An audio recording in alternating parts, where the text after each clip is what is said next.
The repeated closures of Dempster Highway this year was the worst Manitoulin Transport has ever experienced. Unpredictability of the closures is causing us to do a lot more planning, requiring a lot more communication with the authorities, and it's significant this year. Having 9 trailer loads worth of product waiting to make their way in the communities is uh, uh, causes us a degree of anxiety because we know people are waiting for those goods. He says drivers are left with smaller windows to deliver food to communities, and road conditions aren't safe, and losses are compounding. Truck with 50 or 60 shipments of goods, fresh or frozen, that need to make it to store shelves and have not made it, have sat for 8 or 9 days before making it to the shelves. It's not something within our control, but that product needs to be replaced. And I could easily speculate that a trailer like that would be $50,000 to $60,000 worth of goods that needs to be replaced. The company, however, is not ruling out a future in which they have to switch to an extremely expensive alternative: air deliveries.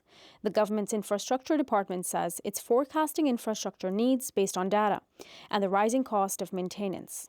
Construction window, limited industry capacity of consultants and contractors in NWT, challenging access sites in remote locations sometimes, and that extreme weathers we have to. So once we are constructing ITH, it's quite a bit, in -30, -40, our folks and the whole team was working there. So it adds up all these costs. Lack of high-skilled workers generally in NWT. Until next year, the department says it has $126 million in capital estimates. That includes all projects and maintenance of existing infrastructure. When asked about how much climate adaptation and new infrastructure will cost, It's billions and billions, right?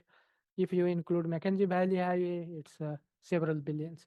If you include Arctic Security Corridor, this 415-kilometer we have within, that's few billions there. So it depends upon what you are planning and what you are going to do.